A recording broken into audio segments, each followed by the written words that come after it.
बच्चे कह रहे थे तो उस वक्त वो वाले जो है आपके मॉर्निंग वाले जो हैं, ठीक है, तो उनको मैंने एरो टेक्निक जो है वो कराई है, ठीक है। ये देखें एरो टेक्निक से एक्सरसाइज 2.1 जो है ना, इसके क्वेश्चन बताता हूँ कौन कौन से एरो टेक्निक से आप लोगों ने करने हैं।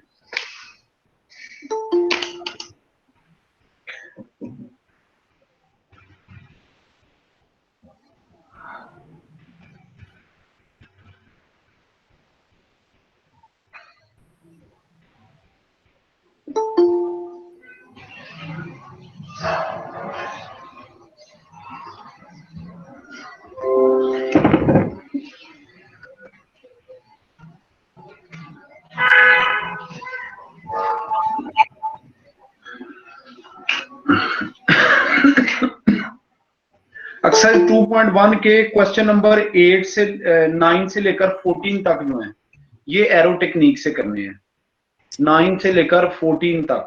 ये देखें तो ये एरो टेक्निक जो है ना वो मैक्सिमम जो है वो 3.3x3 की मैट्रिक्स के लिए ही होती है, यानी उससे ज्यादा की मैट्रिक्स के लिए ये कारगर नहीं होती, यानी उससे ज्यादा की मैट्रिक्स के लिए आप इसको नहीं अप्लाई कर सकते, ठीक है।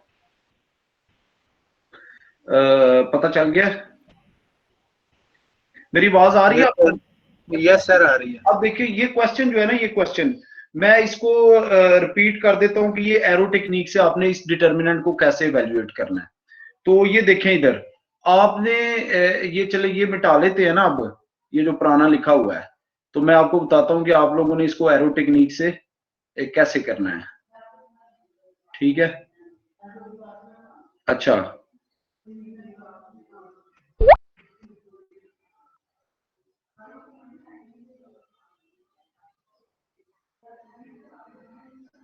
ये देखिएगा,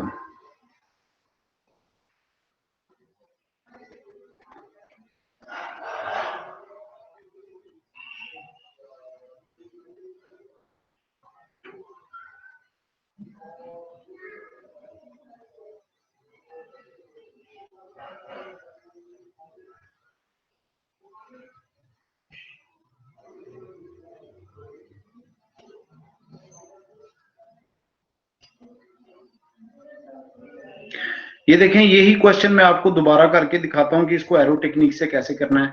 आसान है बहरहाल। ये देखें आपने क्या करना है, आपने इस डिटर्मिनेंट को ऐसे लिख लेना है जिसको भी एरो टेक्निक से करना है, लेकिन ये ज़हन में रखिएगा कि 4x4 का 5x5 का वो डिटर्मिनेंट एरो टेक्निक से नहीं हो सकते। मैक्सिमम 2x2 का तो वैसे ही हर बंदे को आता है, वो तो होता ही एरो टेक्निक से है, लेकिन ये 3x3 का मैक्सिमम जो है वो 3x3 का एरो टेक्निक से हो सकता है। इससे ज्यादा का जो डिटर्मिनेंट है वो एरो टेक्निक से नहीं हो सकता। आपकी मॉर्निंग वाले कह रहे थे सर ये 14 वाला क्वेश्चन करा दें एरो टेक्निक से, तो बाकी जो है वो हम लोग कर लेंगे, ठीक है।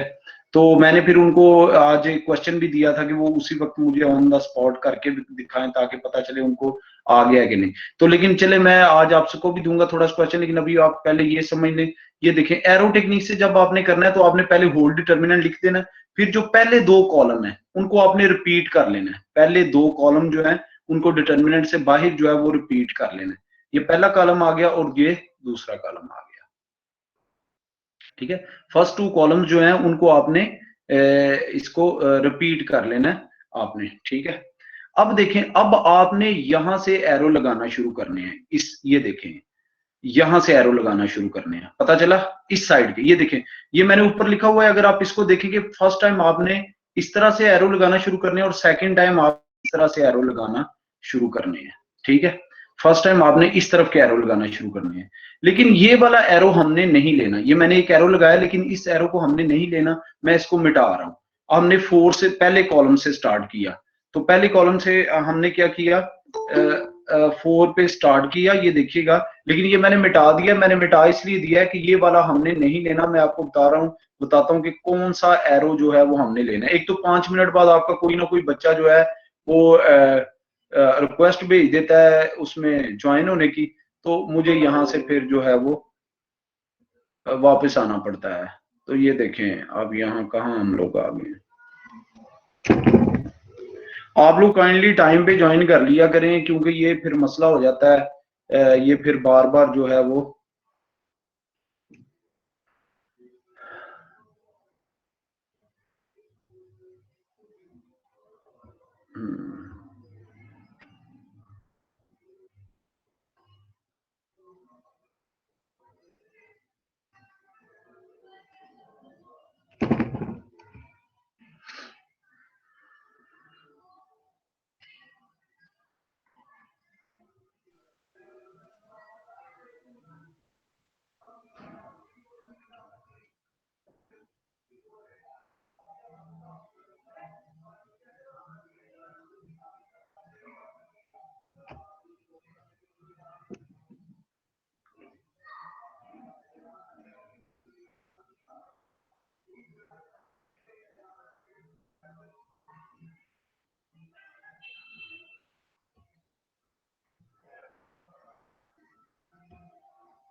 अच्छा बेटा नजर आ रहा है सबको? Yes sir. देखिए इधर हमने ये जो एंड वाला पहला कॉलम है इससे स्टार्ट करना है, नीचे से एरो लगाना, लेकिन पहला वाला एरो नहीं लेना। फिर हम 2 पे आ जाएंगे, 2 वाला एरो भी नहीं लेना। फिर हम 3 ये ऊपर वाले आ जाएंगे सी पे, ये वाला एरो लेना है। ये वाला एरो क्यों लेना है? यानी हमने वो एरो लेना है जिसमें तीनों की तीनों जो है एंट्रीज हैं वो कम से कम 3 एंट्रीज आती हो। अगर 3 से कम एंट्रीज आती हो तो वो वाला एरो हमने नहीं लेना। फिर आगे फिर नेक्स्ट पे आ जाए, ये देखें आगे हम 4 से स्टार्ट -4 से स्टार्ट करेंगे। इसमें भी 3 एंट्रीज आ रही हैं, ये वाला एरो भी हमने ले लेना है। उसके बाद देखें फिर हमने अगले पे आ जाना है, ये 3 से स्टार्ट करना है, ये 3 2 और C -1, इसमें भी 3 एंट्रीज आ रही हैं, ये वाला एरो भी ले लेना है। आगे C से 1 तक 2 एंट्री आती है, ये वाला एरो भी लेना, और -4 पे भी 1 एंट्री आती है, ये वाला एरो भी नहीं लेना। पता चल गया कौन से एरोज लेने हैं? Yes sir. अब जब ये एरो ले लेने हैं, अब हमने पहले एरो की जो डायगोनल एंट्रीज हैं उनको मल्टीप्लाई कर देना। नीचे देखें जरा, ये देखें ये डायगोनल एंट्रीज पहले एरो की, उसमें C1 और 2 आता है, उनको मल्टीप्लाई कर लिया, दरमियान में लिख लिया प्लस। फिर अगले एरो की एंट्रीज को मल्टीप्लाई कर लेना है, -4 C² और 4 उनको मल्टीप्लाई कर लिया और दरमियान में क्या लिख लिया प्लस। फिर अगला एरो जो है उसकी एंट्रीज ले लेनी है, उसमें क्या आता है 3 2 और C-1 उनको मल्टीप्लाई कर लिया और ये वाला लिख लिया। यहां तक क्लियर हो गया बेटा? Yes sir. अच्छा, अब देखें, अब यस फिर सर। अब हमने इस तरह के एरो लगाना शुरू करने हैं। ये जिसपे मैंने गुड लगाया ना, इस साइड इस डायगोनल के एरो, ये देखिए सी से स्टार्ट करना है, लेकिन सी में चूंकि एक एंट्री आ रही है, ये वाला नहीं लेना। उसके बाद कौन सी आ जाती है -4 और 2, इसमें 2 एंट्रीज आ रही हैं, ये भी नहीं लेना। आगे 3 पे आ जाए हम, जब 3 पे आ जाए तो इसमें 3 एंट्रीज आ रही हैं, ये हमने ले लेना है, ये देखें। उसके बाद अगले पे फिर हमने लगा देना है, इसमें भी 3 एंट्रीज आ रही हैं, ये एरो भी हमने ले लेना है। उससे अगले पे आ जाए -4 2 और 2, इस पे भी 3 एंट्रीज आ रही हैं, ये भी हमने ले लेना है। उसके बाद 1 और 4 2 एंट्री आती है और C-1 की एक एंट्री आती है, इसलिए ये वाले एरो नहीं लेने। ठीक है, अब ये एरो लेने के बाद देखिए आपने ये पहला एरो ये वाला लिया था, इस एरो के जो एंट्रीज आती हैं उनको मल्टीप्लाई कर लें, 3 × 1 × 4, वो हमने यहाँ पे लिख दिया दरमियान में माइनस करके। उसके बाद अगले एरो की एंट्रीज कौन सी आती हैं C² और C-1, उनको आपने यहाँ पे प्रोडक्ट लिख लिया, ठीक है, और दरमियान में क्या लगा दिया प्लस। उससे अगले एरो की एंट्रीज क्या आती हैं -4 2 और 2, उनको यहाँ पे मल्टीप्लाई कर लिया आपने और दरमियान में क्या लिख लिया प्लस। अगर आप देखें तो ये 3 एंट्रीज इधर से भी मल्टीप्लाई हो गई हैं। यहां तक क्लियर हो गया कैसे लिया हमने? Sir yes excuse sir. Me, मेरी को जी इंटरप्ट। सर एक चीज पूछनी थी। जी जी, पूछे पूछे। सर जब हमने दूसरी बार एरो लेके प्रोडक्ट लिखे हैं सर, उसमें माइनस नहीं आएगा? नहीं, माइनस यहाँ पे आएगा दरमियान में, सिर्फ ये देखें यहाँ पे। सर मैं ना एग्जांपल देख रहा हूँ, एग्जांपल नंबर 7। आप तो उसको सर थोड़े, मैं जो आपको करा रहा हूँ उस जी तरीके से। जी sir, okay okay sir, okay.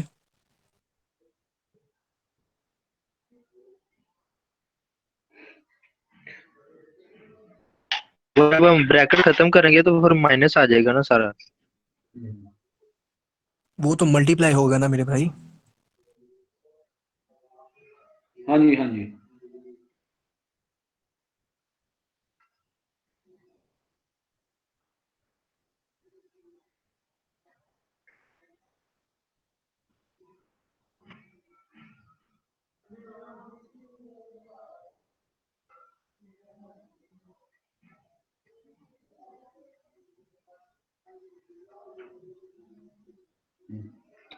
हाँ जी बेटा, यहां तक क्लियर है? जी सर। अच्छा, मैंने सर क्लियर। बेटा मैंने जो एग्जांपल देखी है ना, जो आप कह रहे हैं, उसमें एंट्रीज में माइनस है, उस वजह से माइनस आया। जैसे ये देखो, ये वाली एंट्री जो है इसमें -4 है, तो जब इनका प्रोडक्ट फाइंड करेंगे तो माइनस आ जाएगा। पता चला आपको वहां पे माइनस क्यों आ रहा है? क्लियर हो गया सर, थैंक यू। ठीक है ना, वो इसलिए माइनस आ रहा है, वरना वो आपने फार्मूला यही है जिस तरह से मैंने आपको बताया। और यहां पे आपने माइनस लाजमी डालना है, ये जिसको मैंने अनसर्कल किया। ठीक है, क्लियर हो गया? जी सर क्लियर है। जी। अब आगे बेटा आपने मल्टीप्लाई कर देना। ये देखें, c multiply by 1 multiply by 2 क्या आ जाएगा? 2c आ गया। उसके बाद -4c² और 4 को मल्टीप्लाई करेंगे तो -16c² आ जाएगी। ये देखिए, ये अगर माइनस आया तो ये वाला उसने चूंकि बुक पे एग्जांपल पे डायरेक्ट लिखा हुआ है, इसलिए वो उसने जाहिर है माइनस ही लिखना है, क्योंकि ये मल्टीप्लाई करने से माइनस आ रहा है। उसके बाद ये 3 2s और 6 हो जाएगा, और c -1 से मल्टीप्लाई हो गई, ये क्या हो जाएगा? 6c-6। ठीक है, अब अंदर वाली एंट्रीज को मल्टीप्लाई किया, पहले वाली 12 बन जाएगी, दूसरी वाली क्या बन जाएगी? c4 - c³ और आखिरी वाली -16 बन जाएगी। अब ये बाहर वाले माइनस की वजह से ये माइनस वाले प्लस और प्लस वाले माइनस हो जाएंगे।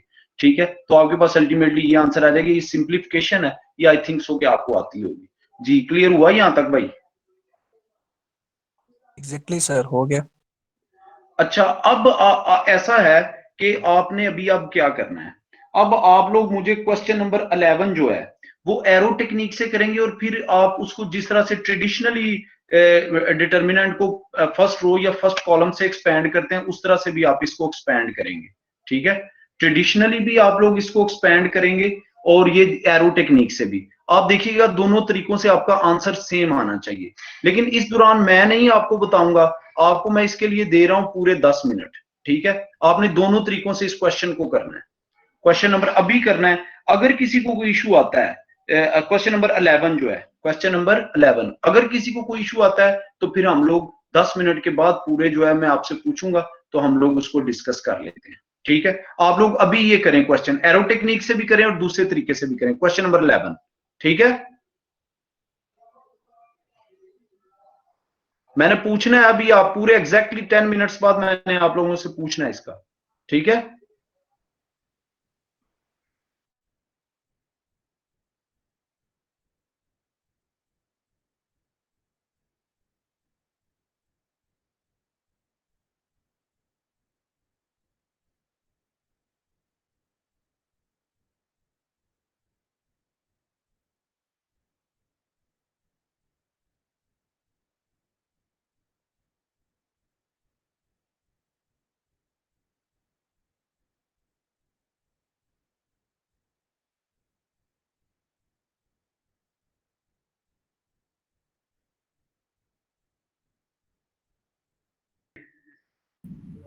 यस सर, कर लिए।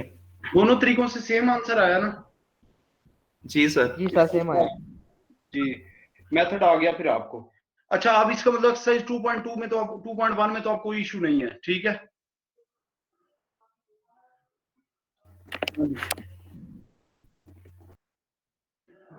ठीक है ना? अब यस 2.2 सर। तो हम पहले से ही कर रहे थे। अब 2.2 के कोई और क्वेश्चन जो आपने करवाने हैं बताएं। ये देखें, आपके जो मॉर्निंग वाले हैं उन्होंने तो क्वेश्चन नंबर 14 करवाया था। हालांकि इस तरह का मैंने एक क्वेश्चन पहले भी करके दिया था, जिसमें आपने इसको एचिलोन फॉर्म में कन्वर्ट करके वैल्यूएट करना था डिटरमिनेंट। सर जी क्वेश्चन नंबर 22 करवाएं। Question number 22। एक मिनट,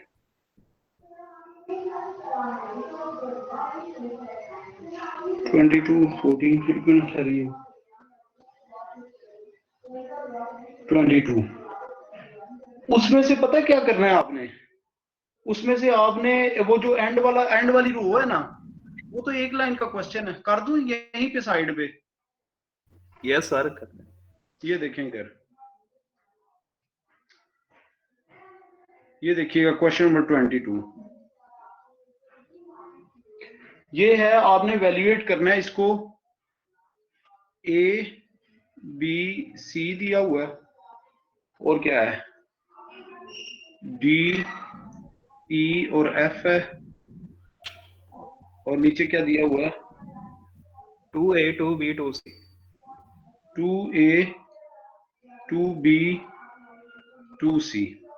आपको बताया था कि मैंने प्रॉपर्टी में कि अगर किसी भी रो या किसी भी कॉलम को आप किसी एक नंबर से मल्टीप्लाई या डिवाइड करते हैं तो उससे पूरा डिटर्मिनेंट मल्टीप्लाई या डिवाइड हो जाता है। जैसे मैंने ये भी आपको बताया था, जैसे मैंने अगर ये लास्ट वाली रो जो है इसको अगर मैं 2 से डिवाइड करूंगा तो मुझे बाय 2 से मल्टीप्लाई भी करना पड़ेगा। तो लास्ट वाली रो को मैं इसलिए 2 से डिवाइड कर रहा हूं कि वो पूरी की पूरी रो जो है वो 2 से डिवाइड हो रही है। तो ये क्या आ जाएगा? डी ई एफ, और यहाँ पे क्या आ जाएगा? ए बी और सी। पता चला क्या किया है? Yes sir. अब देखें, अब ये आंसर आ जाएगा 2 इंटू 0। ये 0 क्यों आया? क्योंकि रो 1 जो है दैट इज इक्वल टू रो 2, और आपने ये प्रॉपर्टी पढ़ी है कि किसी भी डिटर्मिनेंट में अगर दो रोज या दो कॉलम्स आइडेंटिकल हो यानी सेम हो तो फिर वो डिटर्मिनेंट किसके इक्वल होता है? 0 के। तो इसका मतलब है ये 2 इंटू 0 यानी किसके इक्वल आ जाएगा? 0 के। जी क्लियर हो गया? ओके सर, यही पता नहीं था चला कि थर्ड रो जो है ना वो GHI के इक्वल नहीं थी। ठीक है, ओके। सर ये जरा रिपीट कर दे काइंडली, यही क्वेश्चन। ये जो अभी लाइन बोली है प्रीवियस। बेटा 2 रोज या 2 कॉलम्स किसी भी डिटर्मिनेंट में अगर आइडेंटिकल हो, आइडेंटिकल से मुराद ये सेम हो, तो वो हमेशा क्या होता है? इक्वल, उसका डिटर्मिनेंट इक्वल टू 0 होता है। तो ये देखिए रो 1 और रो 3 जो है, सॉरी ये रो 2 मैंने लिख दिए, रो 1 और रो 3 आपस में क्या है? इक्वल है। यहाँ पे मैंने सिंस लिखा है, सिंस का मतलब है चूंकि रो 1 और रो 3 इक्वल है इसलिए डिटर्मिनेंट की वैल्यू किसके इक्वल आएगी? 0 के इक्वल। तो जब ये 0 के इक्वल आ गई तो इसका मतलब है 0 से 2 मल्टीप्लाई हुआ तो डिटर्मिनेंट की वैल्यू क्या आ गई? 0 आ गई। जी क्लियर हुआ?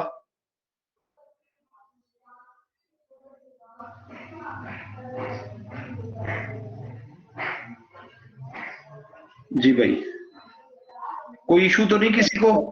Yes sir.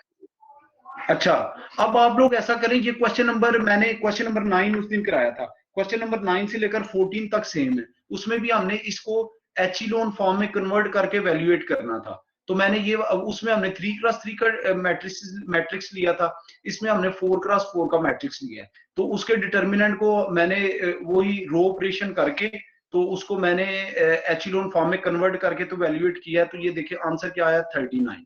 आप लोग इसको सिर्फ एक नजर समझे, मैं मैक्सिमम मुझे 5 या 6 मिनट दे, मैं नमाज पढ़ लूं असर की, ठीक है, कज़ा होने वाली है। तो मैं ना असर की नमाज पढ़ के 5 या 6 मिनट बाद आपसे पूछता हूँ जी, अगर किसी स्टेप की आपको समझ ना आई मुझसे पूछ लेना, अगर सारा ही समझ ना आया सारा शुरू से समझा दूंगा। और करें तो फिर बाय मल्टीप्लाई करना पड़ता है, अगर मल्टीप्लाई करें तो फिर बाय डिवाइड करना पड़ता है। ठीक है, ये प्रॉपर्टीज हैं, ये 2-3 प्रॉपर्टीज हैं। इस तरह का 100% क्वेश्चन मैंने आपको क्वेश्चन नंबर 9 कराया है, लेकिन 14 हम मॉर्निंग वालों ने कराया था, तो ये आपके सामने हुआ है। ठीक है, आप इसको चेक करें, अगर कोई इशू आता है तो मुझसे पूछे, मुझे सिर्फ 5 या 6 मिनट दे दें, मैं नमाज पढ़ के 4 फर्ज है तो फिर मैं आपको आगे इसको कंटिन्यू कराता हूँ। ठीक है,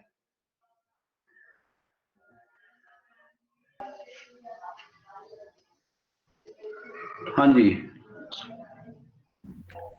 जी सर, आ गई। ठीक है, अगर किसी को भी कोई इशू है तो वो पूछ सकता है, और अगर कहें तो मैं इसको रिपीट कर सकता हूँ। इस तरह का 100% क्वेश्चन मैंने पहले भी आपको कराया। ये अपर ट्राइंगुलर मैट्रिक्स बन जाती है, ये देखिएगा। और जब हम इसका डिटर्मिनेंट फाइंड करते हैं तो आपको पता है अपर ट्राइंगुलर या लोअर ट्राइंगुलर मैट्रिक्स को, तो जब हम उसका डिटर्मिनेंट फाइंड करते हैं तो हम सिर्फ उसकी डायगोनल एंट्रीज को मल्टीप्लाई करते हैं। तो जब हम इसकी डायगोनल एंट्रीज को मल्टीप्लाई करेंगे तो उसका 1 है, तो 1 मल्टीप्लाई बाय 39 किसके इक्वल आ जाएगा? 39 के। ठीक है, आगे देखिए, उन्होंने एक मुझसे क्वेश्चन नंबर 24 करवाया है। क्वेश्चन नंबर 24 देखें जरा, 23 और 24 दोनों करवाए हैं। देखें जरा 24, क्वेश्चन नंबर 24 देखें, पहले पढ़ें इसको, क्वेश्चन को देखें वो क्या कह रहा है।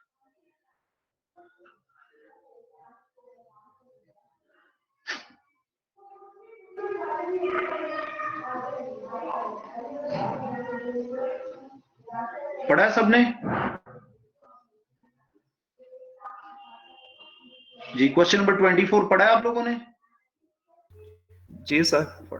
देखें, इसमें ये क्वेश्चन में ये है, वो कहता है कि ये एक इस मैट्रिक्स का डिटर्मिनेंट आपने फाइंड करना है, एक इस मैट्रिक्स का डिटर्मिनेंट फाइंड करना है। वो कहता है उससे आप एक कंजेक्चर बनाएं। कंजेक्चर का मतलब है कि आप आइडिया लगाएं कि उसमें क्या डिफरेंस आता है। पहले तो आपको ये पता होना चाहिए, ये देखें अगर ये लो ट्राइंगुलर मैट्रिक्स है, इस तरफ जो है ये वाली जो है ये क्या है, लो ट्राइंगुलर मैट्रिक्स है ये वाली, ठीक है ना। इसका मैंने आपको बताया कि जब भी हम इसका डिटर्मिनेंट फाइंड करते हैं तो क्या करते हैं, ये जो डायगोनल एंट्रीज हैं इसको क्या कर देते हैं, हम मल्टीप्लाई कर देते हैं तो ये आंसर आ जाता है। इसी तरह से ये भी लो ट्राइंगुलर मैट्रिक्स है, तो जब हमने इसका डिटर्मिनेंट फाइंड करना है तो डेफिनेटली हमने इसका डायगोनल जो है वो उसको डायगोनल एंट्रीज को मल्टीप्लाई करना है, तो हमारे पास ये आंसर आ जाएगा। यहाँ पे भी ये लो ट्राइंगुलर मैट्रिक्स है, लेकिन ये हमारी जो है ये प्रिंसिपल डायगोनल के हिसाब से है। ये वाली प्रिंसिपल डायगोनल के हिसाब से नहीं, बल्कि रिवर्स डायगोनल जो दूसरी तरफ डायगोनल होता है उसके हिसाब से। आपको पता है प्रिंसिपल डायगोनल जो है वो इस तरफ होता है जिस तरफ ये वाली पीछे जो दोनों बताई हैं वो हैं, लेकिन इसमें आप देखें कि इसका प्रिंसिपल डायगोनल नहीं है, लो ट्रायंगुलर मैट्रिक्स। तो इस सूरत में क्या होता है, इसका जब हम डिटर्मिनेंट फाइंड करते हैं तो इसमें भी हम डायगोनल एंट्रीज को ही मल्टीप्लाई करते हैं। ये देखिए इसमें भी डायगोनल एंट्रीज ही मल्टीप्लाई हुई है, लेकिन साथ क्या है -1 से, ये उसने क्वेश्चन में दिया हुआ है। आप इसको एक्सपेंड करेंगे ना किसी रो या कॉलम से तब भी आंसर यही आएगा। साथ क्या है -1 से, ये माइनस से मल्टीप्लाई हो गया। अब यही डिटर्मिनेंट हम इसी तरीके से जब हम इसको 4x4 का डिटर्मिनेंट लेंगे, तो जब हम इस डिटर्मिनेंट को एक्सपेंड करेंगे तो ये क्वेश्चन में दिया हुआ है तो कहता है ये आंसर आता है। यानी इसमें भी सिर्फ डायगोनल एंट्रीज ही मल्टीप्लाई होती है, लेकिन इसमें साथ माइनस नहीं आता। तो इससे हमें ये नतीजा निकलता है कि जब ऑड ऑर्डर वाली मैट्रिक्स होगी, ऑड ऑर्डर वाली से मुराद ये है जिसका ऑर्डर 3x3 हो या 5x5 हो या 1x1 हो, तो जब ऑड ऑर्डर वाली मैट्रिक्स होंगी तो वो इस तरह की अगर लो ट्रायंगुलर मैट्रिक्स हुई जिस तरह की ये है, तो फिर उसके डिटर्मिनेंट जो है उसका आंसर भी डायगोनल एंट्रीज को मल्टीप्लाई करने से ही आएगा, लेकिन साथ मल्टीप्लाई माइनस से हो जाएगा। लेकिन अगर इवन ऑर्डर वाली मैट्रिक्स हुई जैसे 2x2 की है या 4x4 की है या 6x6 की है, तो उसका जब हम डिटर्मिनेंट फाइंड करेंगे तो भी डायगोनल एंट्रीज ही मल्टीप्लाई होंगी, लेकिन साथ माइनस से मल्टीप्लाई नहीं होगा। यानी सिर्फ ऑड ऑर्डर वाली जो है वो माइनस से मल्टीप्लाई होंगी, बाकी वो सेम रहेगा। क्लियर हुई मेरी बात? Yes sir. आगे उन्होंने क्वेश्चन नंबर 23 जो है ये वाला कराया मुझसे। क्वेश्चन नंबर 23 ये देखें जी, क्वेश्चन नंबर 23 है, ये हमने प्रूव करना है कि ये जो डिटर्मिनेंट है इसको जब एक्सपेंड करें तो ये आंसर आता है, ये वाला। अब देखें इधर, अगर आप ट्रेडिशनल वे से इसको एक्सपेंड करेंगे, ट्रेडिशनल वे से, तो ये एक लेंथी क्वेश्चन हो जाएगा, ठीक है। फिर इसका तरीका ये है कि हम कोई प्रॉपर्टीज लगा के किसी एक रो या एक कॉलम वाली एंट्रीज को 0 कर लें, तो उससे जो है वो इसको एक्सपेंड करना बड़ा आसान होगा। तो हम क्या करते हैं, आपको पता है आपने ये प्रॉपर्टी पढ़ी है डिटर्मिनेंट की, कि आप किसी भी कॉलम या किसी भी रो को किसी नंबर से मल्टीप्लाई करके किसी और कॉलम या किसी और रो में ऐड कर दें तो उससे डिटर्मिनेंट को कोई फर्क नहीं पड़ता। तो हम क्या करते हैं, हम ये जो C2 कॉलम है, ये जो C2 कॉलम है इसको -1 से मल्टीप्लाई करके C3 कॉलम में ऐड कर लेते हैं। तो इससे ये देखिए C2 कॉलम जो है वो ये वाला है, तो इसको जब -1 से मल्टीप्लाई करेंगे तो ये सारी एंट्रीज माइनस हो जाएंगी, और उसको C3 कॉलम में जब ऐड करेंगे तो ये पहले वाली एंट्री जो है वो 0 हो जाएगी, दूसरे वाली एंट्री क्या आ जाएगी C - B, और तीसरे वाली एंट्री क्या आ जाएगी C² - B²। इसी तरीके से आगे हम क्या करते हैं, ये जो C1 कॉलम है इसको माइनस से मल्टीप्लाई करके तो C2 कॉलम में जो है वो ऐड कर देते हैं। तो मतलब दूसरे अल्फाज में ये कि C2 - C1 करेंगे, यानी C2 कॉलम में से C1 कॉलम जो है वो माइनस कर देंगे, तो उससे ये पहली वाली एंट्री 0 हो जाएगी, दूसरे वाली क्या हो जाएगी B - A, तीसरे वाली क्या हो जाएगी B² - A²। यहां तक क्लियर हो गया?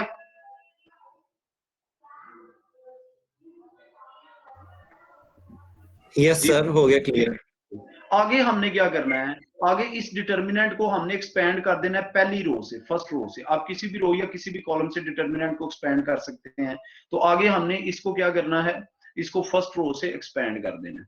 जब हम इसको फर्स्ट रो से एक्सपेंड करेंगे तो ये देखिए पहली एंट्री 1 आ गई, आपको पता है इससे रेलेवेंट रो और कॉलम छोड़ देंगे, इसको इससे मल्टीप्लाई कर देंगे, माइनस इसको इससे मल्टीप्लाई कर देंगे, तो हमारे पास ये आ जाएगा। सेकंड जो है उसमें देखें वो चूंकि स्टार्ट में 0 है तो आगे जो कुछ मर्जी है मल्टीप्लाई होके 0 से 0 हो जाएगा। थर्ड भी आगे ये देखिए ये वाला 0 है, तो 0 से मल्टीप्लाई होके सारा कुछ क्या हो जाएगा 0 हो जाएगा। क्लियर हो गया सर? आगे देखिए, आगे ये B - A जो है ये तो एज इट इज आ जाएगा। ये जो सी स्क्वायर माइनस बी स्क्वायर है, इसको हम लोग वो फार्मूला लगा दिया सी प्लस बी इंटू सी माइनस बी।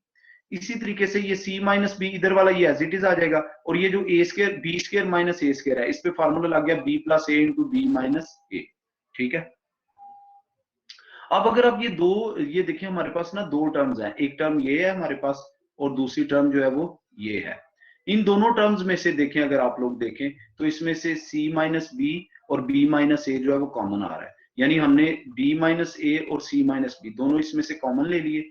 फर्स्ट टर्म में से क्या बचा है, ये बचा है c plus B. Second term में से क्या बचा है, b प्लस ए। लेकिन चूंकि बाहर ये देखें माइनस है, तो ये b प्लस ए जो है b भी माइनस का हो जाएगा और a भी माइनस का हो जाएगा। तो ये प्लस बी और माइनस बी कैंसिल हो गई, यहाँ पे क्या रह गया c माइनस ए। अगर आप देखें तो राइट हैंड साइड यही नहीं है, ये देखें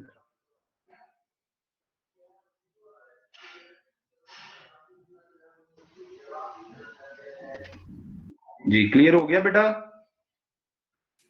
यस सर, हो गया क्लियर।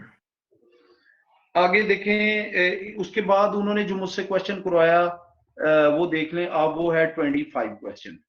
ये देखें, ये हमने प्रूव करना है 25 क्वेश्चन में प्रूव करना है कि ये वाला डिटर्मिनेंट जो है वो इस डिटर्मिनेंट के इक्वल है। ये प्रॉपर्टी मैंने आपको बताई भी थी, लेकिन आपने एफएससी में भी ये पढ़ी हुई है ये प्रॉपर्टी। तो ये देखें, इसमें कौन सी प्रॉपर्टी यूज होती है, ये देखिएगा। इसमें ये प्रॉपर्टी यूज होती है कि अगर कोई कॉलम या रो इस तरह से ऐड हो रही है, ये देखें पहली है ये, तो इस तरह से ऐड हो रही है, तो हम जो पहले कॉलम है वो पहले डिटर्मिनेंट में उसी तरह सेम लिख लेंगे इस तरह से, और इसमें सिर्फ पहले वाली रो लिख लेंगे ये वाली। सेकंड, फिर दरमियान में हम प्लस लगाएंगे, ये देखिएगा। और उसके बाद क्या करेंगे, फिर पहले दो कॉलम जो है वो एज इट इज लिख लेंगे, और दूसरी ये जो सेकंड वाला कॉलम है ना, ये हम दरमियान में लिख लेंगे, या हम ऐसे इस तरह से लिख सकते हैं इसको, ये देखें। उसके बाद फिर हम पहला और दूसरा कॉलम एज इट इज लिख लेंगे, ये देखिएगा दरमियान में प्लस लगा के, ठीक है। और ये लास्ट वाला जो कॉलम है उसको हम आगे इस तरह से लिख लेंगे, ठीक है। क्लियर हुआ कैसे लिखा ये एफएससी में भी है इस तरह की प्रॉपर्टीज। यस सर, हुआ अब क्लियर। अगर आप देखें तो ये जो पहले वाला डिटर्मिनेंट है, इसमें पहला कॉलम और लास्ट वाला कॉलम आइडेंटिकल है। अभी आपको बताया कि अगर दो कॉलम आइडेंटिकल हो तो डिटर्मिनेंट की वैल्यू क्या आती है, 0। अगर आप इसमें देखें तो इसमें सेकंड वाला और थर्ड वाला कॉलम जो है वो आइडेंटिकल है, तो फिर इसकी वैल्यू भी क्या आ जाएगी, 0। इसमें कोई भी आइडेंटिकल नहीं, ये एज इट इज आ जाएगा। अब पहले वाले दो 0 हो गए तो एंड वाला ही रह गया, और ये राइट हैंड साइड के इक्वल आ गया। समझ आ गई? जी सर, आ गई। अब भाई आपने कोई और क्वेश्चन करवाना है मुझसे इसी एक्सरसाइज का तो वो बता दें, वो मैं आपको कर देता हूँ। सर बात सुनिएगा। जी जी सुनाएं बेटा। सर फर्स्ट में हमने जो पहला कॉलम था उसे थर्ड में लिखा, थर्ड लाइन में, थर्ड कॉलम में। हाँ और जी, सर दूसरे में हमने क्या करना है, सिर्फ दूसरे से रिपीट कीजिएगा। दूसरी में ये है कि जो पहले वाले दो कॉलम है ना, ये वाले, ये तो हर एक में एज इट इज ही लिख लेने हैं। पहले वाले दो कॉलम जो है वो इसमें भी एज इट इज लिख लेने हैं, पहले वाले में भी, दूसरे वाले में भी, और तीसरे वाले में भी, पहले वाले दो कॉलम में, ठीक है। Thank you. तीसरे वाला जो है पहली दफा पहले में लिख लेना है, दूसरी दफा दूसरे में लिख देना है, तीसरी दफा तीसरे में लिख देना है, ठीक है। पता चला? जी सर जी। जी आगे कोई और क्वेश्चन करवाना है, देख लें आप लोग, जो भी क्वेश्चन कहते हैं मैं आपको कर देता हूं। इस एक्सरसाइज का कोई भी और क्वेश्चन कराना है, मैंने आपको 30 तक कहे थे ये क्वेश्चन, आप देख लें। आपने कोई भी बेटा क्वेश्चन करवाना है और तो बताएं, मैं आपको कर दूं। सर दूसरे पे जरा नजर करम देखिएगा। कौन सा क्वेश्चन नंबर 2? नहीं सर 26, यानी 25 के बाद। 26 इसमें रोज हैं, तो इसमें रो के हिसाब से जो है वो लैदा होंगे। कर दूं ये? ओके सर, नहीं सर ठीक हो गया, समझ गया। जी। और सर 28 में देखिएगा। 28 जो है उसमें इसमें असल में ना ये जो 28 क्वेश्चन है ये थोड़ा सा लेंथी है इन द सेंस कि इसमें पहले आपने पहले दो कॉलम्स के हिसाब से इसमें आपके बन जाने हैं, मैं आपको बताता हूँ, 1 2 3 और 4, एक दफा 3 दफा ये उसके साथ और 3 दफा ये, तकरीबन 6 डिटर्मिनेंट बन जाने हैं इसमें, क्योंकि पहले जी ट्राई करेंगे, अगर ना होगा हम ट्राई करेंगे, नहीं होगा तो ऐसे करवा लें। ठीक है। आगे 29 और 30 देख लें। 29 और 30 में से कोई करवाना है तो बताएं।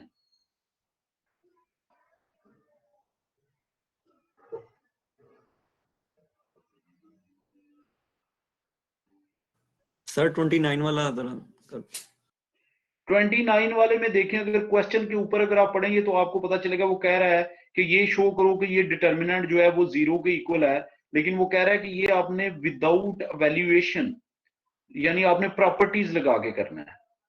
विदाउट वैल्यूएशन करना है मीन कि आपने प्रॉपर्टीज लगा के करना है। तो अगर आप देखें जो सेकंड कॉलम है, सेकंड कॉलम को अगर आप 2 से डिवाइड करें और बाई 2 से मल्टीप्लाई कर लें तो वो चौथे कॉलम के इक्वल आ जाएगा। सेकंड कॉलम को आप 2 से डिवाइड करें और बाई बेशक 2 से मल्टीप्लाई कर लें तो वो चौथे कॉलम के इक्वल आ जाएगा। जब वो चौथे Yes, कॉलम के इक्वल आ जाएगा तो दो कॉलम आइडेंटिकल हो जाएंगे, तो ये इक्वल टू 0 हो जाएगा। समझ आ गई है? ये जुबानी पता चल रहा है, अगर कहते हैं तो करके बता देता हूँ। नहीं सर, हो गया थैंक यू सर।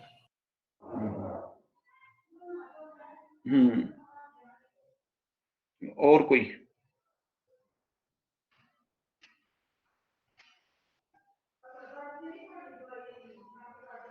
जो 30 क्वेश्चन है उसमें आपने एक प्रॉपर्टी यूज करनी है, वो ये है कि आपने क्या करना है, कॉलम 2, 3, 4 और 5 को ऐड करके कॉलम 1 में ऐड कर देना, फिर उनको आपस में ऐड करके कॉलम 1 में ऐड कर देना है, तो कॉलम 1 पूरा का पूरा 0 हो जाना है। आपको पता है किसी भी डिटर्मिनेंट में एक पूरा कॉलम या पूरी रो 0 हो जाए तो वो पूरा का पूरा डिटर्मिनेंट क्या हो जाता है, 0 हो जाता है। बस, तो इससे ये भी 1-2 लाइन का है। तो ये एक्सरसाइज फिर हमारी खत्म हो गई। तो आगे हमने नेक्स्ट एक्सरसाइज स्टार्ट करते हैं। उसमें स्टार्ट में प्रॉपर्टीज एंड क्रैमर रूल है, वो भी एक्सरसाइज बहुत इजी है, ठीक है। तो फिर उसके बाद हमारा जो है ना, समझ लें मेरा ख्याल मिड तक का आपका सिलेबस, मिड तक का आपका तकरीबन सिलेबस कवर हो जाएगा फिर। तो उसके बाद मिड के बाद का होता है, तो मेरा ख्याल हाफ लेक्चर तो हो गए आपके, कि अभी होने वाले हैं? आपके फाइनल पेपर कब तक है? सीआर जी आपको ही पता होगा कब जी तक है। सर, जी सर। नहीं, कोई आपको कंफर्म नहीं है कब तक है फाइनल पेपर्स? कोई आइडिया नहीं? बहुत वो सारे पिछले इंफॉर्मेशन हमें तो कंफर्म भी नहीं पेपर भी है कि नहीं। नहीं, होने तो है, जाहिर है जब भी होंगे। सर जी ऑनलाइन ही होने हैं और अप्रैल से पहले हमारा सेमेस्टर हो सकता है खत्म हो जाए। हम चौथे में यूनिवर्सिटी जाए। अगर आपके ऑनलाइन हुए फिर तो आप लोगों की मौजें हो जानी है। सर नवीस साहब कह रहे थे कि आप अपनी तैयारी रखें, आपका कोई पता नहीं है। नहीं, फिर भी वैसे तो ना कहेंगे कि चलो कल से पेपर है, कोई आपको देंगे तो कहीं सही कुछ ना कुछ टाइम। तैयारी तो जाहिर है आप लोग साथ साथ करनी चाहिए, वो तो वैसे भी जो साथ साथ करता है उसी का गुजारा होता है। सर नोटिफिकेशन यही आया कि जो ऑनलाइन पढ़ोगे उसका ऑनलाइन पेपर होगा। अच्छा अच्छा अच्छा अच्छा, तो ठीक है। तो फिर इसका मतलब है कि आपके चांसेस यही है ज्यादा ऑनलाइन के। अस्सलाम वालेकुम। वालेकुम सलाम। Sir sir next quiz exercise ना, नेक्स्ट एक्सरसाइज अगले लेक्चर में शुरू करवा दीजिएगा, नमाज का टाइम होने वाला है। तो बेटा मैं अभी नमाज का टाइम है, मैं सिर्फ प्रॉपर्टीज आपको लिखवाता हूँ, ठीक है? चलें ठीक है, बता दें। सिर्फ प्रॉपर्टीज लिखवा रहा हूँ, अभी नमाज में टाइम है, तो ये आप लोग प्रॉपर्टीज तो कर लेना। ओके ओके, शुक्रिया।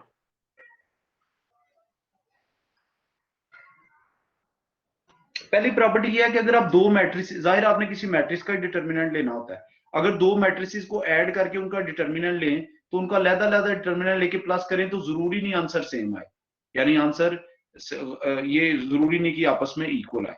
समझ आ गई बात की? Yes sir.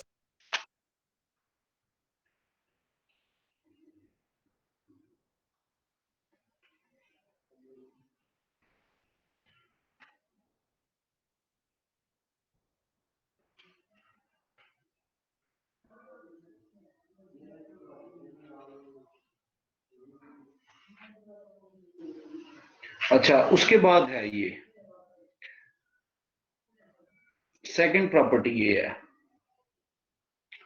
अगर ए और बी की सेम साइज की हो, शर्त ये है कि सेम साइज की हो, तो फिर जाहिर आपको पता है अगर सेम साइज की ना भी हो तब भी हम मल्टीप्लाई कर सकते हैं, क्योंकि उसमें पहली के अगर कॉलम दूसरी की रोज के इक्वल आ जाएं, आपको रूल बताया हुआ है, तो तब भी हम इसको मल्टीप्लाई कर सकते हैं।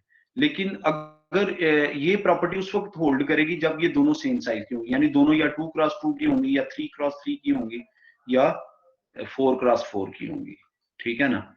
तो दोनों का डिटर्मिनेंट भी पॉसिबल भी तभी होता है। तो फिर determinant of A multiply by B हमेशा इक्वल होता है determinant of A multiply by determinant of B, ठीक है।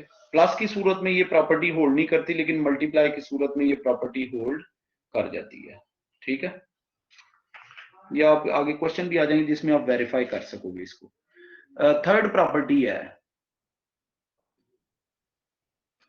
अगर आपने किसी मैट्रिक्स के इनवर्स का डिटर्मिनेंट लेना है, किसी मैट्रिक्स के इनवर्स का डिटर्मिनेंट लेना है, तो अगर मतलब मैंने आपको एक मैट्रिक्स दिया और मैं कहता हूँ इसके इनवर्स का डिटर्मिनेंट लो, तो आपके ज़हन में फौरन ये आएगा पहले मैं इसका इनवर्स फाइंड करूं और फिर जो आंसर आए उसका डिटर्मिनेंट लूं। लेकिन उसका शॉर्टकट वे ये है कि आप जो उस मैट्रिक्स का डिटर्मिनेंट आ जाए उसका रेसिप्रोकल ले लें, यानी उसको 1 ओवर कर लें। समझ आ गई कि नहीं? जी भाई, क्लियर हो गया? Yes sir.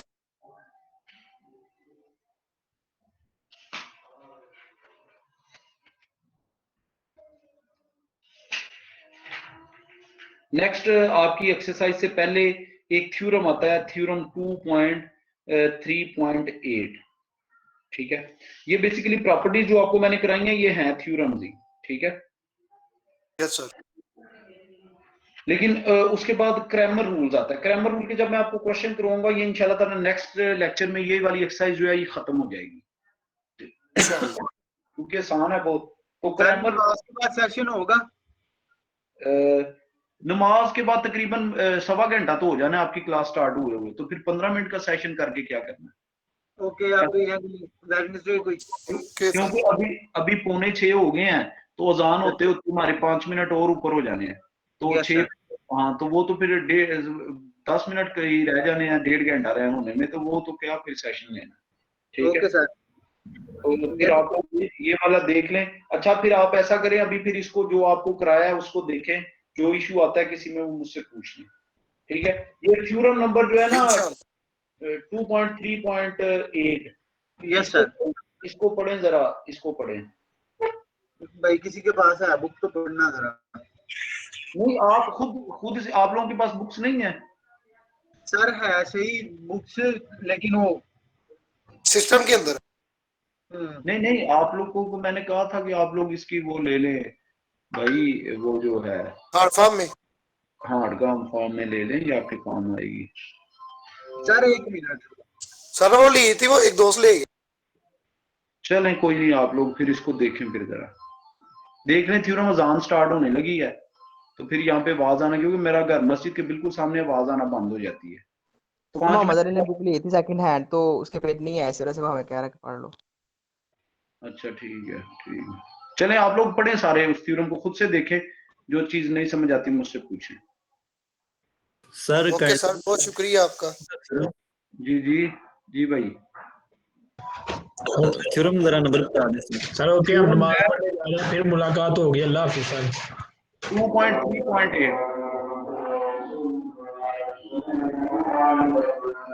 ठीक है। आप लोग फिर सब लोग लीव